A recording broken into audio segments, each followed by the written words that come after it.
Vamos lá, mais um vídeo aqui no canal, dessa vez para tratar de seguro-garantia e como as empresas vêm comprando esse seguro, né? É um seguro diferente dos outros e será que o modelo de compra, que é comum com concorrência, diversas empresas, etc., que a área de suprimentos e compras das grandes empresas costuma fazer, funciona para esse produto? Será que é a melhor prática? É disso que a gente vai tratar aqui. Então, eu preparei aqui uma apresentação muito rápida. Vamos entender a diferença, né? Seguro garantia, ele se assemelha a um produto bancário como fiança bancária. Ele é quase a mesma coisa. Só e não tem quase nada a ver com seguro de automóvel, seguro de incêndio, outros seguros saúde, outros tipos de seguro. Nos seguros comuns, você compra o seguro, você que paga, você que negocia o contrato, você que discute, a seguradora já tem prontas as coberturas, varia de uma seguradora para outra, mas ela já tem isso meio que pré-definido, e você aceita ou não, é um contrato muitas vezes de adesão, como seguro de automóvel, e você que recebe a indenização. Se você tiver o sinistro, se você tiver o carro roubado, um incêndio, etc., você recebe a indenização. Você que pagou, você contratou o seguro, você recebe a indenização. Seguro-garantia não funciona assim. Seguro-garantia, primeiro, as coberturas são definidas pelo segurado, não pela seguradora, porque as coberturas estão no contrato. É o contrato que é garantido. Então, o que se pediu naquele contrato? Qual é a qualidade da obra? Qual é o prazo da obra? Qual é o que vai se entregar? Que tipo de mercadoria vai... Fornecimento de mercadoria, por exemplo, como é que ele vai se dar? Qual é a quantidade, etc. É isso que está coberto ali, né? E quem define isso é o segurado, não é a seguradora. Primeiro aspecto. Segundo aspecto, quem paga, negocia, trata do seguro é o tomador. Mas quem recebe a indenização é o segurado. Quer dizer, o tomador negocia com a seguradora, apresenta o risco, porque o risco é ele. O risco é o próprio tomador, é quem está comprando o seguro que é o risco. Essa é a grande diferença. E ele tem que apresentar seu risco, qual é a melhor forma de apresentar esse risco, apresentar a sua empresa para a seguradora aceitar dar garantia, aceitar dar o aval, definir qual é o limite, qual é a capacidade financeira dessa empresa, se ela tem capacidade técnica e financeira para aceitar aquele contrato que está se garantindo. Então, esse tipo de coisa muda todo, é uma mudança completa na forma de tratar. Então, quer dizer, o tomador, ele se apresenta como risco e não como um comprador. Ele está comprando também, mas ele é o risco. E a forma como ele se apresenta faz toda a diferença para você ter aceitação, mais limite, menor taxa. Então, é por isso que aquele modelo de concorrência talvez não se aplique aqui. E quem recebe a indenização, apesar de você negociar, você tratar, você discutir as condições com a seguradora, a indenização é dada para o segurado, que não é você, é o contratante, é quem exige a garantia, né? Então, são particularidades que diferenciam demais esse seguro garantia dos outros seguros comuns, né? Então, o segurado é um terceiro, é uma condição tripartite, né? Você tem o tomador. O tomador é que compra, é que negocia, é que se apresenta. O tomador é o risco. Ele é o risco do negócio. Ele que tem que cumprir um contrato. Então, o risco é ele não cumprir o contrato. O risco é esse, não inadimplir a um contrato que está sendo celebrado. Então, faz muita diferença. Então, o tomador, a outra parte é a seguradora, em todos os casos do seguro, define as coberturas, negocia a cobertura. Aqui não, a cobertura é o contrato. O que está descrito no contrato, que tem que se entregar, se cumprir, é ali que estão as coberturas, aquelas são as coberturas. O que a garantia vai dizer é, ele vai cumprir essa cobertura, esse contrato, ele vai cumprir o contrato. Ele vai atender a essa exigência contratual. As coberturas são essas, são as exigências contratuais, né? O que vai se entregar, quando, como, com que qualidade. né? Então não é a seguradora que define, é outra diferença. Então, segunda parte seguradora, primeiro tomador, terceiro segurado. O segurado, ele recebe a indenização, mas ele não paga, ele não negocia, ele apenas recebe a garantia. Ele define as coberturas, o que vai ser cumprido no contrato, a exigência dele, e ele recebe a indenização caso não cumpra. Então, são três pessoas, três agentes: tomador, segurado, seguradora. E diferente de todos os outros seguros, primeiro, tem três agentes. Nos outros seguros são dois. É você com a seguradora. Quem recebe a indenização um, quem paga é outro. Quem define a cobertura é diferente aqui também. Então tem todas essas diferenças para os outros seguros. Talvez por isso o modelo de concorrência não seja a melhor saída. Diferente dos outros seguros também, eu trouxe aqui outras características. Por exemplo, o tomador que está pagando o seguro, se ele para de pagar, ele fica inadimplente. Num seguro de automóvel, se você compra o seguro do seu carro e para de pagar, perdeu o seguro. O seguro não tem mais validade, perdeu o efeito, porque não pagou, está inadimplente. No seguro de garantia, não. O tomador tem que pagar.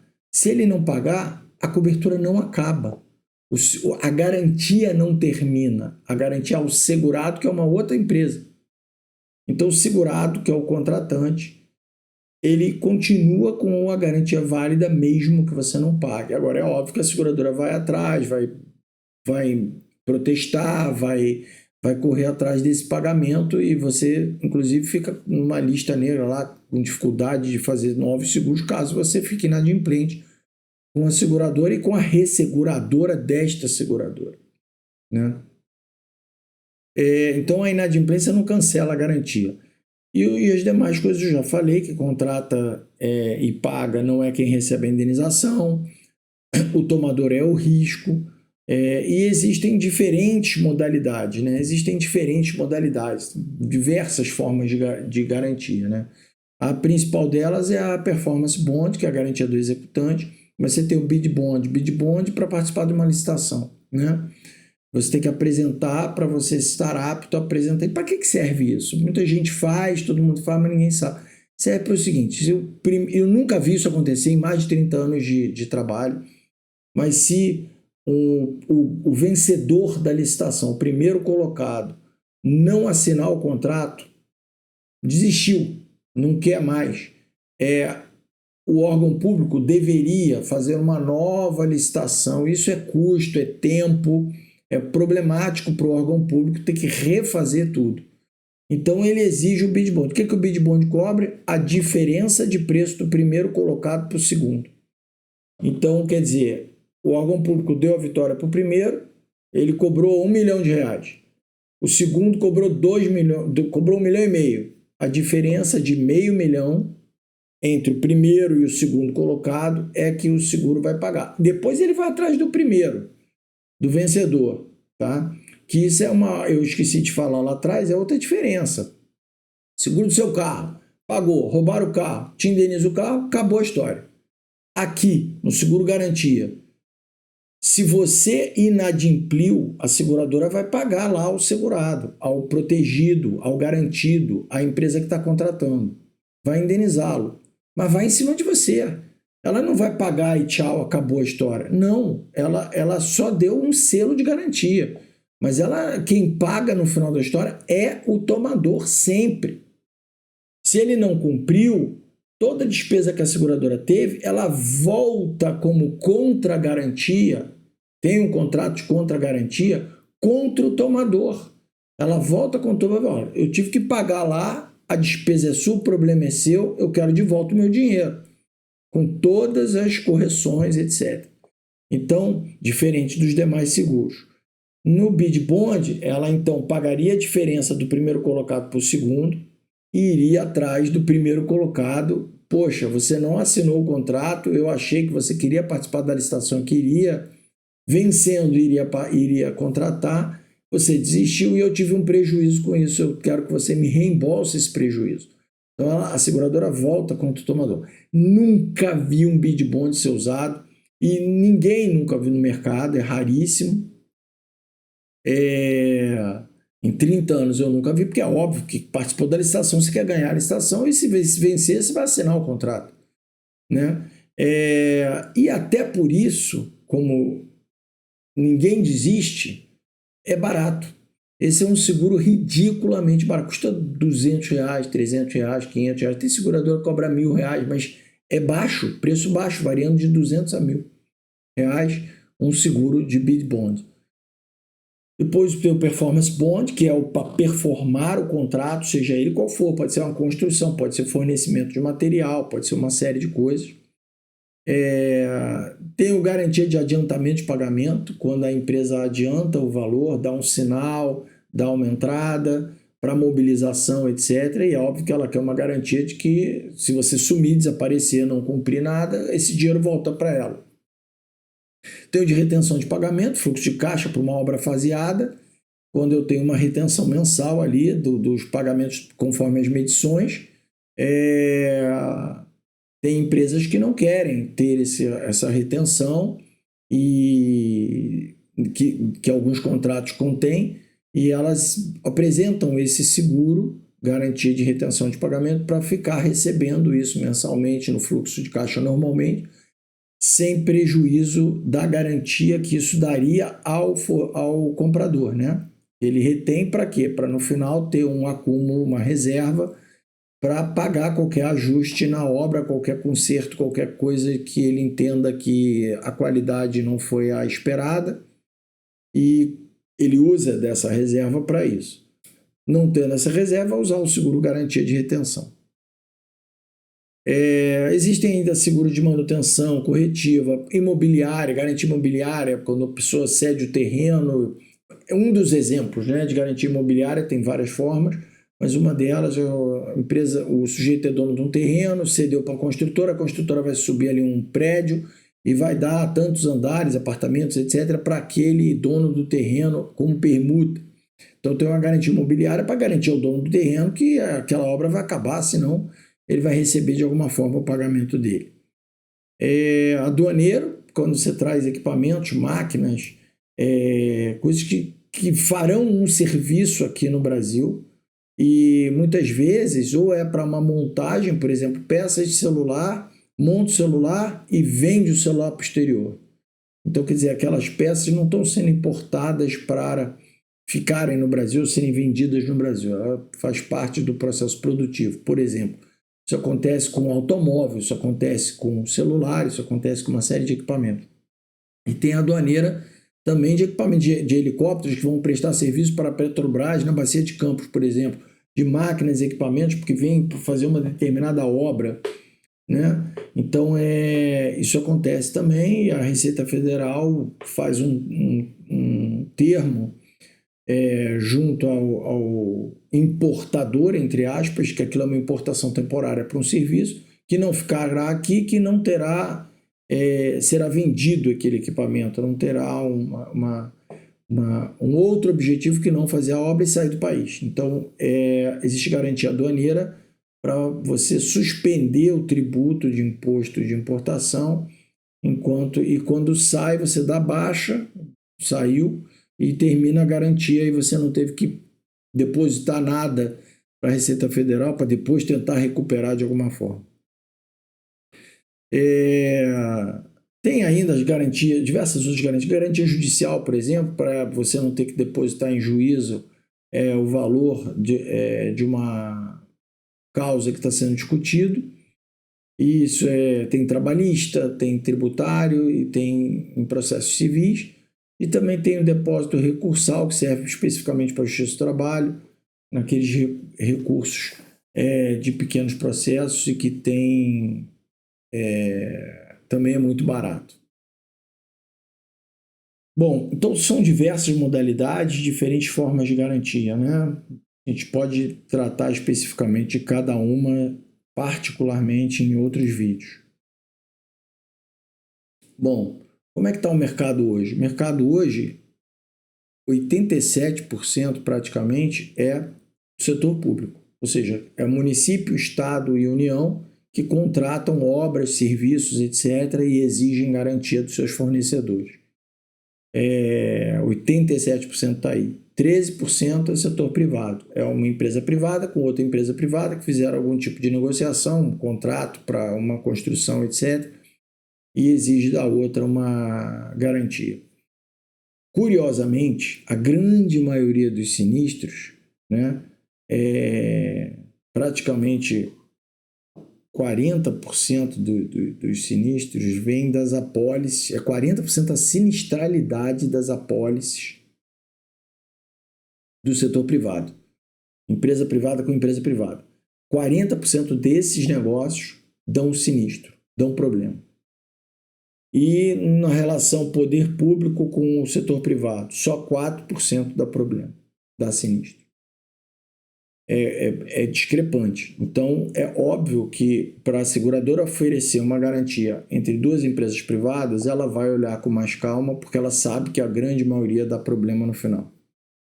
Necessidade de resseguro: para cada R$4 que se paga de seguro garantia, R$1 vai para a resseguradora. Então, é 1/4. Né? É um seguro que depende intensamente de resseguro, né? Principalmente para as garantias mais elevadas.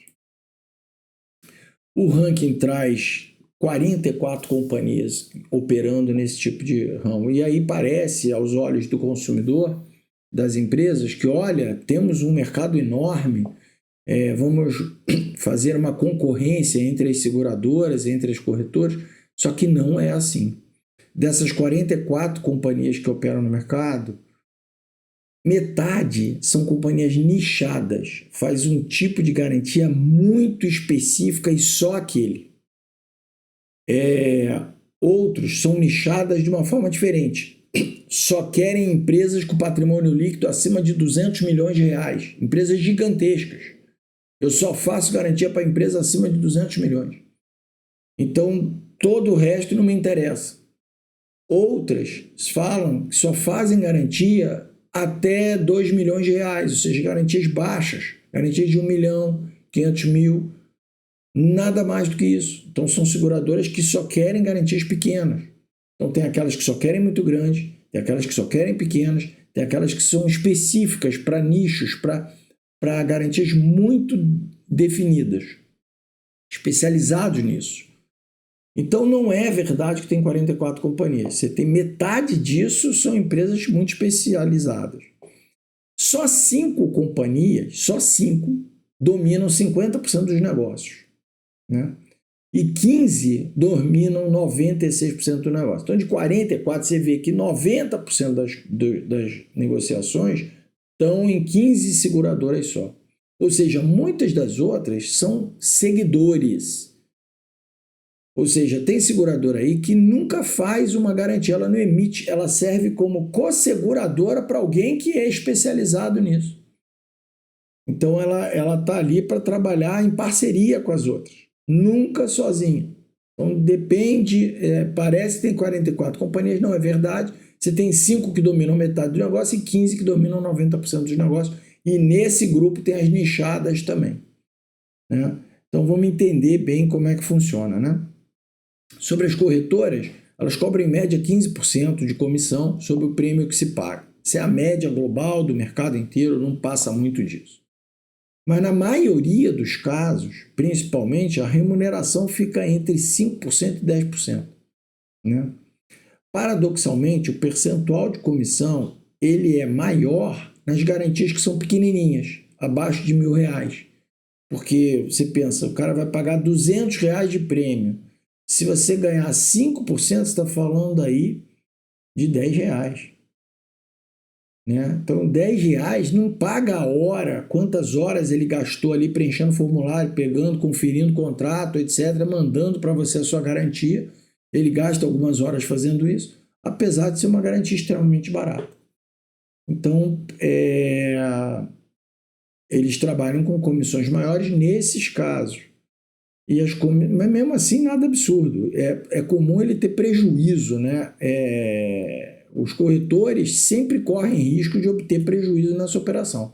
Seja porque ele gastou muitas horas negociando uma garantia enorme e ela não foi aceita, ninguém fez, ninguém aceitou fazer, foi bem difícil, por N razões, ou ele faz aquele monte de garantia pequenininha que a quantidade de horas que ele gasta para fazer aquilo, não, a remuneração que vem no final das contas é R$1 de uma, 5 da outra, 20 da outra, não paga a despesa dele. Então, é comum ter esse tipo de problema com alguns corretores. Então, quando você vai fazer uma concorrência entre corretoras, esse tipo de conflito existe. Quer dizer, as corretoras olham para um monte de garantia pequenininha, vou ter prejuízo, ainda está fazendo concorrência, esquece, não vale a pena. Ou é uma garantia extremamente difícil, extremamente complicada de se conseguir, essa empresa não é parceira, está sempre abrindo concorrência, eu vou gastar muitas horas, corre o risco imenso de não conseguir essa garantia, e aí ele fica desestimulado. Então isso dificulta é importante conhecer o outro lado, conhecer como é a visão do corretor, para quando você for estabelecer a sua concorrência. Por isso que às vezes no seguro garantia ela não funciona. E paradoxalmente, quer dizer, você tem aí um conflito de interesse. Quanto mais você paga e quanto mais caro for o seguro e quanto maior for o percentual de comissão do corretor, ele ganha mais. Então há um conflito, você quer pagar menos. Então tem conflito de interesse, é claríssimo aí. Mas isso se resolve, isso tem soluções através de contrato, de estabelecimento de parâmetros contratuais para você resolver esse problema, que fique a relação boa para ambos os lados. A gente vai falar sobre isso. Modelo comum de concorrência, quer dizer, por que eu critico isso? Porque ele não é um seguro de automóvel de incêndio, né? A aceitação do risco depende muito da forma como se apresenta. Então, se o meu preço vai ficar mais caro ou mais barato? Vai depender de como você se apresenta para a seguradora. Então, usar 10 corretores de seguro, 3 corretores de seguro, cria uma assimetria muito grande. Você vai estar sempre comparando banana com laranja por 2 motivos. Primeiro, porque a forma como as corretoras trabalham são diferentes. A forma da corretora te apresentar a seguradora. Uma corretora apresenta de um jeito, outra apresenta de outro. E a forma como ela está te apresentando faz toda a diferença na aceitação, faz diferença na sua taxa, entendeu? No seu limite, no limite que lhe é dado. Então, o que você conquista é a forma como é apresentado e negociado, vai ter uma conquista diferente da outra. Então, trabalhar com corretores diferentes, você vai ter situações completamente diferentes em diferentes seguradoras.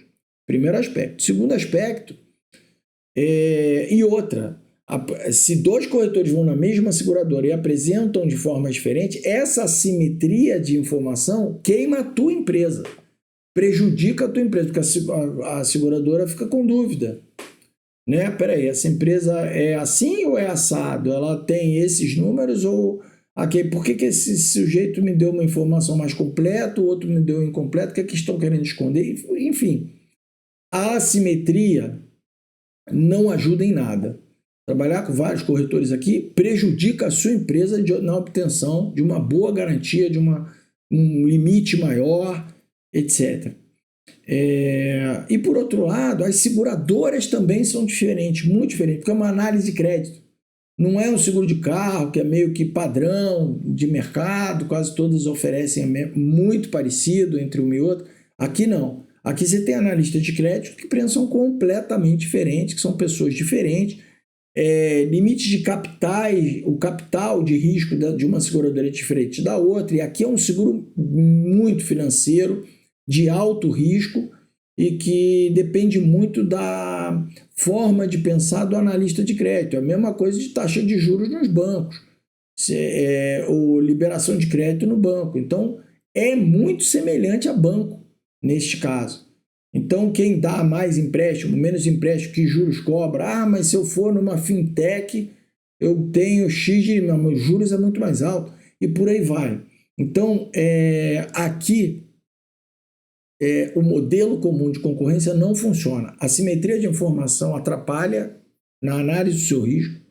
As seguradoras são diferentes, tem aquelas que são nichadas, cada caso é um caso, cada seguradora é diferente. Então, vai fazer uma concorrência que você acha que está comparando coisas iguais e olhando o preço, não está. Você vai estar comparando sempre, no caso, seguro garantia, banana com laranja.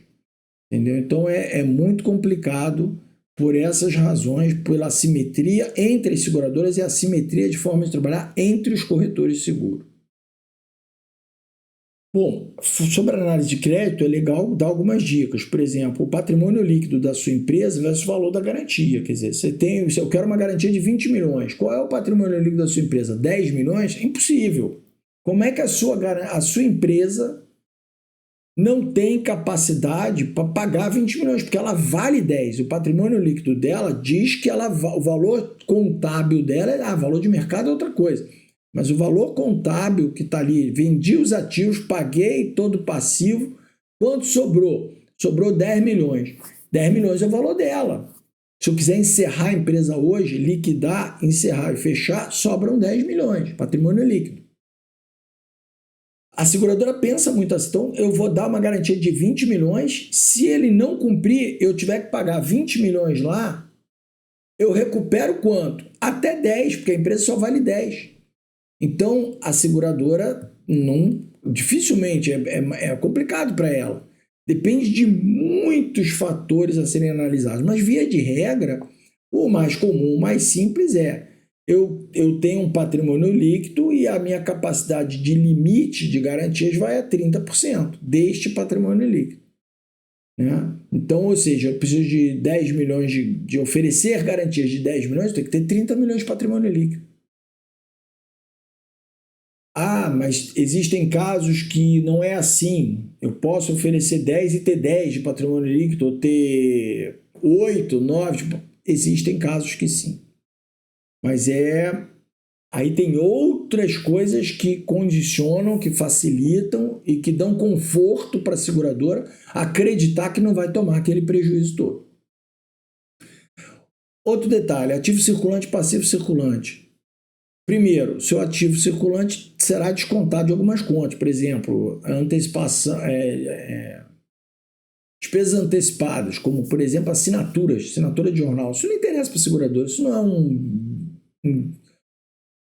um ativo líquido e que vale muito dinheiro, que pode ser vendido. Não, é uma assinatura que pode ser interrompida, ponto.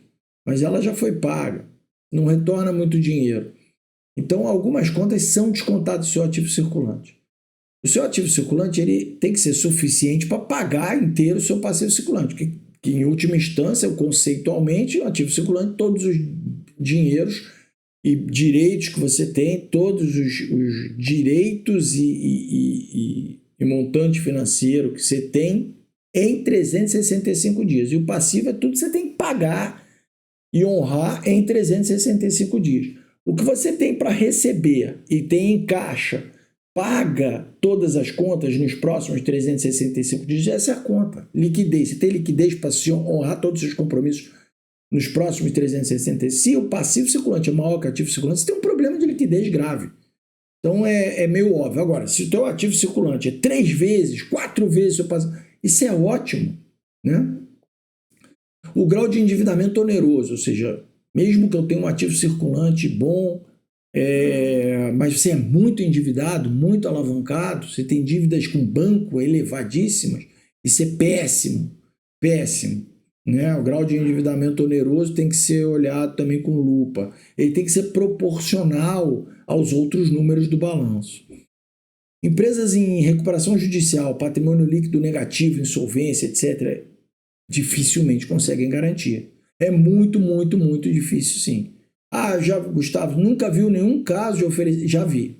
Raríssimos, mas já vi. Existem situações que permitem, tem uma engenharia financeira por trás, é uma garantia muito fácil de ser atingida, são contratos que aquela empresa faz com muita experiência, ela tem uma capacidade técnica absurda e uma capacidade instalada, preparada para fazer contratos com muita facilidade, são contratos pequenos e tal. É possível conseguir uma garantia, mas é muito difícil nessas situações de empresa. Tem seguradora que nem quer ver, nem quer conversar. Está em RJ, PL negativo, não adianta mandar. Empresas de startups também é outra questão dificuldade também, né? Startup, normalmente você pega aí o patrimônio líquido dos sócios, qual é o seu imposto de renda dos sócios, como é que se tem uma outra empresa que é sócia que pode dar aval, então você consegue ir por aí. Agora, eu já vi empresas startups que nunca deixam de ser startups porque é uma multinacional que a filial, a matriz, não tem interesse de fato abrir a empresa no Brasil. Ela está aqui prestando um serviço para outras empresas, olhando isso aqui como um contrato e não como uma empresa que ela quer abrir, que dure 50 anos e ter uma filial aqui. Não é isso. Isso fica claro depois de alguns anos, porque não para de dar prejuízo, não tem grandes investimentos, aportes e tal. Agora, se ela nunca deu default, é possível ir protelando essa situação, mas tem uma hora que a seguradora fala, olha, eu não dou mais garantia, não concordo. Então, quer dizer, startup é outra questão, mas é possível. Eu já fiz até por muitos anos para algumas startups que duraram muitos anos. E também já fiz para startups que viraram grandes empresas depois e deixaram de ser startups. Começou como startup, fazíamos garantias, hoje em dia fazemos para a mesma empresa, só que é uma empresa que não é mais startup, é uma empresa grande. Colaterais são, por exemplo, CDBs que você faz, registra no cartório que você gravou aquilo para uma determinada seguradora, tá? E aí as seguradoras exigem isso quando você tem alguma carência de números no seu balanço e você precisa de um limite acima do que a seguradora pretende te dar, e aí você dá um colateral, um conforto para a seguradora, financeiro. Normalmente é um CDB que faz um banco de primeira linha e vai no cartório e registra aquele CDB em nome da seguradora. Normalmente é assim. Qual o valor do CDB? Essa é a grande questão, porque aí muitas vezes inviabiliza, não vale a pena. Você pedir um CDB de 100% do valor da garantia não justifica muito o interesse do consumidor, do cliente da empresa em fazer um CDB de 100% para dar uma garantia. A única vantagem que tem nisso é que o dinheiro não fica preso com o contratante, porque tem um conflito, né, grande entre o contratante e o contratado. O contratante chega lá no final, entende que foi lesado em alguma parte, pega o CDB, vende, acabou, é dele, o dinheiro está na mão dele. E aí, se quiser discutir na justiça, vai ficar anos. Enquanto que se esse CDB estiver preso com a seguradora vai olhar as duas partes, vai ver, vai entender se de fato a reclamação do segurado, que é o contratante, procede ou não. Então, mas, de qualquer forma, tem que se negociar com a seguradora colaterais de valor menor. Balancetes, eles contam uma história. Para que exigem balancetes? Porque assim, agora, por exemplo, estamos gravando esse vídeo de janeiro de 26. As pessoas não fecharam balanço ainda de 2025. Não deu tempo. Vai começar a fechar balanço de 25 em abril, maio. Algumas empresas conseguem fechar em março, mas é raríssimo. Mas, de qualquer maneira, apresentar o balanço de 24 está muito longe. Está muito longe. Então, as seguradoras exigem que me manda o balancete de 25.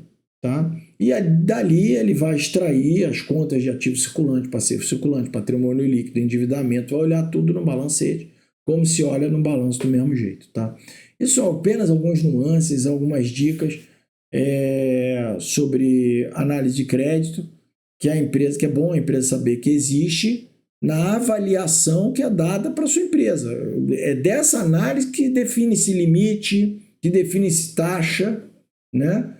Não é diferente disso. Então, não é uma coisa tabelada e que cada seguradora... Não, depende totalmente da análise de crédito e varia de tempos em tempos. Ou seja, se você tem uma melhoria dos números ao longo dos anos, naturalmente, seu limite aumenta, sua taxa cai, né? Vamos seguir. O que você pode exigir do corretor?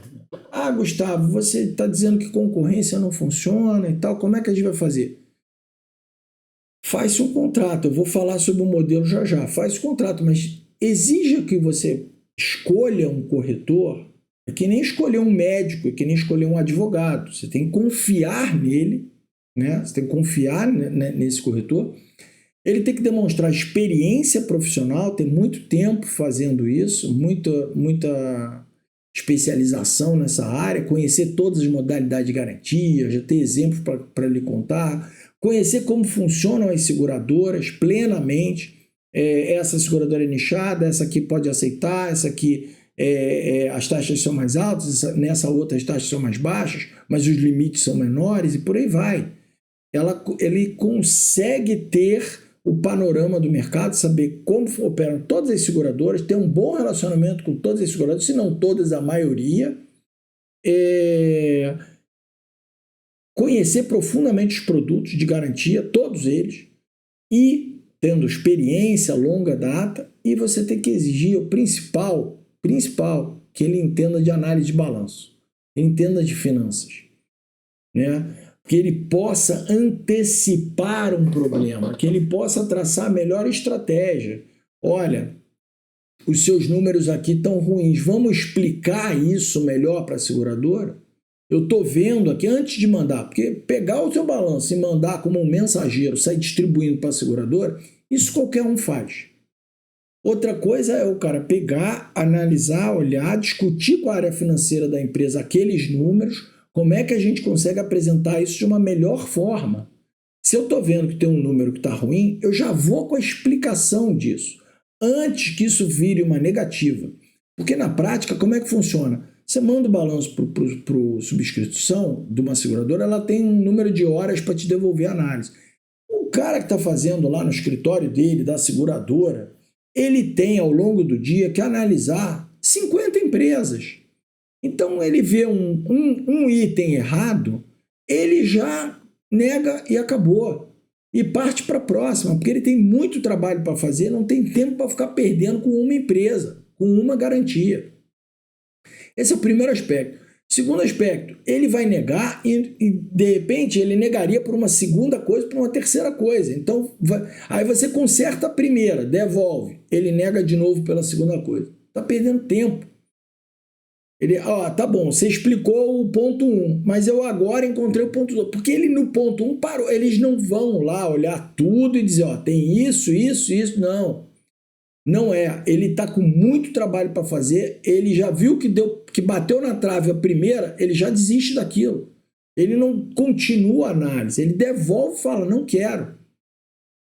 Tá? Então, você já ir com as explicações, com os números mais detalhados, com mais dados, facilita a análise dele, dá conforto para ele, é bom para o cliente, é bom para a seguradora, é bom para todo mundo, porque poupa tempo, dá conforto na melhor decisão e você não fica indo e voltando, tentando e sem entender direito até onde está a negativa. Às vezes você passa um mês e naquela seguradora e não teve nada, foi negado o tempo todo. Primeiro por um item, depois por outro, você perdeu tempo.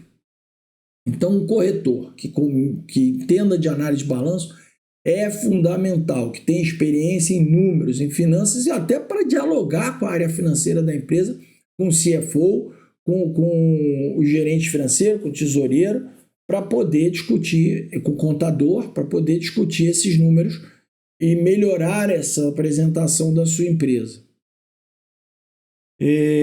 O corretor também tem que fazer um panorama, né? Ele tem que ter, olha, está aqui as suas seguradoras, todas as seguradoras do mercado que eu cadastrei, fiz o cadastro da sua empresa, está aqui os limites, está aqui as taxas. Esse panorama, esse painel de como é que está o mercado para a tua empresa, para você estar sempre preparado. Isso tem que ser atualizado cada 3 meses. Né? Você tem que estar sempre com os cadastros atualizados para quando você precisa de uma garantia, assinou um contrato novo, isso ser rápido, ser fácil. E você até olhando o painel, tua área financeira, recebendo isso de tempo em tempo, vai estar atualizada. E ele vai saber, olha, eu tenho limite nessa seguradora, essa aqui não tenho, essa dá para juntar com essa, será que dá, será que não dá? Para um contrato maior e tal. E, são detalhes, às vezes você tem um planejamento de atingir um determinado contrato que você precisa de 20, 30 milhões, 40 milhões de garantia. Daqui a 6 meses é capaz de você assinar isso. E você tem um outro que apareceu agora de 1 milhão. Você olha para as seguradoras, tem uma lá que tem os 40 milhões. E é uma taxa boa. E tem uma outra que tem 4 milhões só. Uma taxa um pouco pior. O que vale a pena fazer? Discutindo com o corretor, falando, olha, se daqui a 4, 5 meses teremos 40 milhões, deixa essa seguradora aqui quieta, porque a gente vai usar ela daqui a 4, 5 meses. Vamos fazer essa garantia menor nessa outra, que é um pouco mais caro. Por N razão. E outra, como é uma garantia menor, a despeito da taxa ser um pouco mais alta, o valor é menor, então não vai fazer muita diferença no preço, no final das contas. Então, essa estratégia em várias mãos, em parceria, é que o corretor pode ter com a tua área financeira. É fundamental você exigir o corretor essa expertise, essa parceria, esse diálogo, esse painel atualizado de tempos em tempos, né? A sugestão minha do modelo é que se faça um contrato com esse corretor. Primeiro, escolheu, elegeu esse corretor. Esse tem experiência, esse conhece, esse entende de análise de balanço, ele não é só um corretor, ele entende de análise de balanço. Isso é fundamental. Não é só entender de seguro garantia, você tem que entender de análise de balanço. Então, escolheu o corretor. Faz contrato com ele. Nesse contrato você pode definir, olha, sua comissão máxima percentual é essa aqui, esses são os documentos que você tem que me apresentar das seguradoras para comprovar que você está recebendo isso. 1. 2. Eu te dou uma remuneração por emissão de apólice, que aí resolve o problema daquelas garantias baixinhas que não dá dinheiro, e eu te dou um bônus para cada vez que você reduzir meu preço, minha taxa, ou ganhar limites acima de não sei quanto. Melhorar meus limites. Você tem um bônus. Então, você quebra conflito de interesse, é bom para todo mundo, é bom para o corretor, é bom para a empresa. Então, esse é o melhor modelo. Diferente dos modelos de fazer concorrência, abrir para um monte de corretor, etc. E aqui a gente termina me colocando aqui à inteira disposição da sua empresa. A gente entende, trabalha com garantia há mais de 35 anos. Eu sou professor na área, quando os corretores vão virar corretor de seguros, eles fazem provas, leem apostilas que muitas vezes eu escrevi, sobre garantia, inclusive. E a gente tem muita experiência em garantias grandes, em diversas grandes obras de infraestrutura, inclusive, e todos os ramos de garantia, aduaneiro, judicial, etc. A gente tem muitos clientes, tem um portfólio de clientes razoável e pode atender todas as empresas nessa área. Tá? Estamos à disposição e agradeço por ter assistido aqui o vídeo até o final.